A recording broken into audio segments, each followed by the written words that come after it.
دام محبت کی نیکسٹ ایپیسوڈ میں آخر وہی ہونے جا رہا ہے جو ایکسپیکٹڈ تھا، یعنی وکی ملک بلال کی الماری سے پیسے اور زیورات کے ساتھ ساتھ فرحہ سے پراپرٹی کی فائلز اٹھانے کا کہتا ہے۔ ادھر فارح اپنے ماں باپ دونوں کو جب نیند کی ٹیبلٹس دیتی ہے تو اتنی زیادہ ڈوز دے دیتی ہے کہ دونوں ہی بے سدھ سو جاتے ہیں اور اتنا گہرا سوتے ہیں کہ انہیں خبر ہی نہیں ہوتی کہ انہی کے کمرے میں بیٹھ کے وکی اور فارح کیا گل کھلا رہے ہیں۔ خیر، وکی فارح سے کہتا ہے کہ ہمیں فائلز نہیں اٹھانی چاہیے، اس طرح تو انکل کو شک ہو سکتا ہے، بہتر یہ ہے کہ جسٹ کاغذات کی پکچرز بنا لیتے ہیں، کیونکہ میرا ایک وکیل دوست ہے جو انہی پکچرز کے ساتھ ہی ہمارا کام کر دے گا، اور بالفرض اگر آگے چل کے اصلی کاغذات کی بھی ضرورت ہوئی تو مجھے پتا ہے میری فارح یہ کام بڑی ہوشیاری سے کر لے گی۔ فارح اس وقت تو بڑی خوش ہوتی ہے وکی کی اس تعریف پہ اور کہتی ہے، وکی تمہاری خاطر تو میں کچھ بھی کر سکتی ہوں۔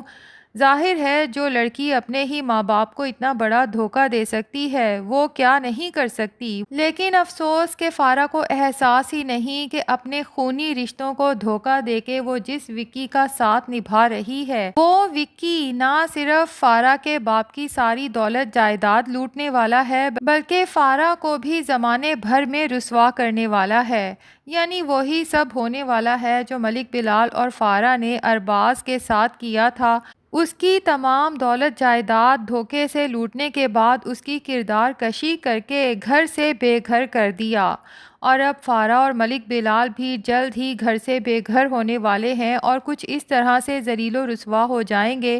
کہ جس بھی رشتہ دار کے گھر پناہ کے لیے جائیں گے پناہ بھی نہیں ملے گی۔ کیونکہ فارح کا پرانا بوائے فرینڈ اس بار وکی سے ملتا ہے تو تمام ثبوتوں کے ساتھ آتا ہے اور موبائل میں اپنی اور فارح کی تمام پکچرز دکھاتا ہے،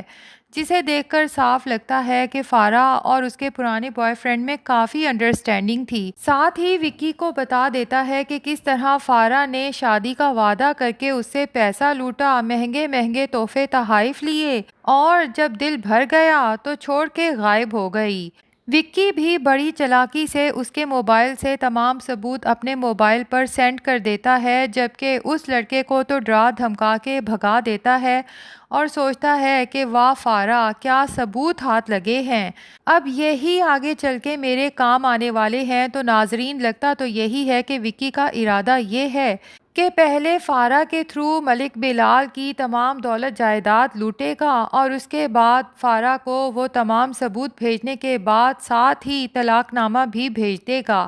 کہ ایسی بدنام زمانہ لڑکی کے ساتھ میں مزید رشتہ نہیں چلا سکتا، اور اگر تمہارے باپ نے میرے خلاف پولیس کارروائی کی تو یاد رکھنا کہ یہ سب وائرل کرنے میں مجھے زیادہ دقت پیش نہیں آئے گی۔ اب چونکہ ملک بلال اور سارہ کی حالت بہت خراب ہوتی ہے، ہیوی ڈوز دینے کی وجہ سے ان سے تو اٹھا ہی نہیں جاتا، جیسے ہی بیڈ سے اترتے ہیں تو انہیں شدید قسم کے چکر آنے لگتے ہیں۔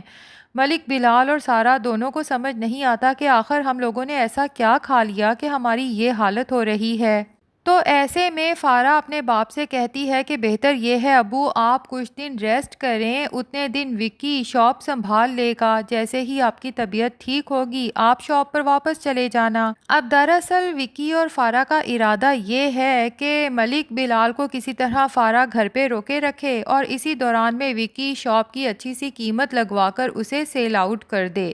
پہلے شاپ سیل آؤٹ کرے گا اور پھر یہ گھر جہاں یہ دونوں رہتے ہیں۔ وکی نے تو فارح کو یہی خواب دکھائے ہیں کہ یہ سب بیچ باچ کر ہم دونوں کہیں نئی زندگی شروع کریں گے جو بہت ہی پرسکون ہوگی، اور تمہاری ماں کے بھی دن رات گھر جوائی ہونے کے طعنے سننے کو نہیں ملیں گے۔ لیکن اتفاق سے ملک بلال 2 دن ریسٹ کرنے کے بعد جب تیسرے دن شاپ پہ جانے کا ارادہ کرتا ہے اور سارہ فارح کو بتاتی ہے کہ تمہارے ابو شاپ پہ جا رہے ہیں تو فارح کے تو ہاتھوں کے طوطے اڑ جاتے ہیں، کیونکہ آج ہی تو وکی نے کسی پارٹی سے شاپ کی ڈیل کرنی تھی، ایسے میں اگر ملک بلال شاپ پر چلے گئے تو بنا بنایا کام خراب ہو جائے گا۔ اب فارا جب اتنی پریشان ہوتی ہے تو سارا کو بھی تشویش ہوتی ہے اور وہ پوچھ ہی لے گی کہ فارا خیریت تو ہے، تم اپنے ابو کے شاپ پر جانے پر اتنی پریشان کیوں ہو رہی ہو؟ جس پہ یقیناً فارا کوئی نہ کوئی بہانہ بنائے گی اور لگتا یہی ہے کہ فارا اپنے ابو کو شاپ پر جانے سے کسی طرح سے روک لے گی اور وکی جو چند ہی دن میں فارا کے ابو کی ساری جائیداد دھوکے سے آگے بیچ دے گا، سارا پیسہ اپنے اکاؤنٹ میں ٹرانسفر کرے گا اور اس کے بعد جب غائب ہوگا تو فارا پیچھے انتظار ہی کرتی رہ جائے گی کہ وکی کب آئے گا اور کب مجھے یہاں سے لے کے جائے گا۔ اور ملک بلال کی حالت ذرا سنبھلے گی تو وہ شاپ پہ جائے گا، وہاں جا کے پتہ چلے گا کہ شاپ تو کوئی اور خرید چکا ہے اور اب اس شاپ کا مالک ملک بلال نہیں بلکہ کوئی اور ہے۔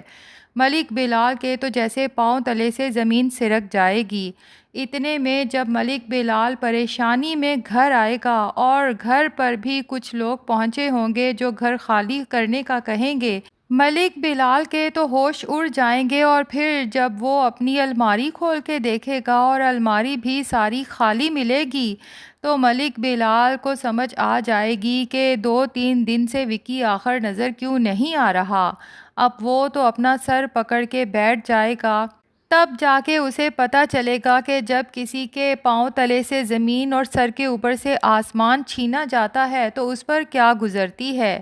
ملک بلال پہ تھوڑا ترس تو آ رہا ہے، لیکن یاد رکھیں ناظرین کہ ملک بلال نے بھی تو ارباز اور شاہین بیگم کے ساتھ یہی سب کیا تھا۔ دوسری طرف جناب اب سونیا کو ارباز حوصلہ دیتا ہے کہ تم کیوں بچے کے لیے پریشان ہو رہی ہو، ہماری زندگی بچے کے بغیر بھی مکمل ہے۔ جس دن تم میری زندگی میں آئی تھی نا، سمجھو مجھے سب کچھ مل گیا تھا۔ لیکن سونیا جو دن رات پریشان رہتی ہے، ساتھ ہی اپنا علاج بھی کروا رہی ہے، لیکن اس نے فیصلہ کیا تھا کہ یہ علاج آخری علاج ہوگا، کیونکہ اتنے عرصے کے علاج کے بعد بھی جب اس کی گود ہری نہیں ہوتی تو سونیا بالکل ہی نا امید ہو جاتی ہے۔ اور یہیں پر سونیا کو خوشخبری ملنے والی ہے، کیونکہ جب ارباز اور سونیا بات کر رہے تھے اور سونیا اچانک چکر کھا کے گر جاتی ہے تو مجھے یہی لگتا ہے کہ جب ارباز سونیا کو ڈاکٹر کے پاس لے کے جائے گا تو ڈاکٹر یقیناً یہی خوشخبری سنانے والی ہے کہ مبارک ہو، آپ کی وائف امید سے ہیں۔ اور باقی رہی سونیا کی بات تو اب تو میں کہوں گی کہ سونیا کا سسرال ایک آئیڈیل سسرال ہے، جہاں ساس اور سسر اپنی بہو سے اس قدر محبت کرتے ہیں اور ولید بھی ایک محبت کرنے والا کیئرنگ ہسبینڈ ہے۔ تو میں تو کہوں گی کہ اگر ہر گھر میں دانیہ جیسی سلجھی ہوئی صبر کرنے والی بہو ہو اور ولید جیسا محبت کرنے والا شوہر، بینا اور حماد جیسے محبت کرنے والے ساس سسر ہوں، تو ایسا سسرال جنت کا نمونہ پیش کرتا ہے۔ اور دیکھتے ہیں کہ کیا واقعی سونیا کے بے ہوشی کے پیچھے کوئی اچھی خبر ہے اور وکی ملک بلال کا تمام روپیہ پیسہ دولت جائیداد لوٹنے کے بعد کیا اکیلے فرار ہوتا ہے یا فارا کو ساتھ لے کے فرار ہوتا ہے؟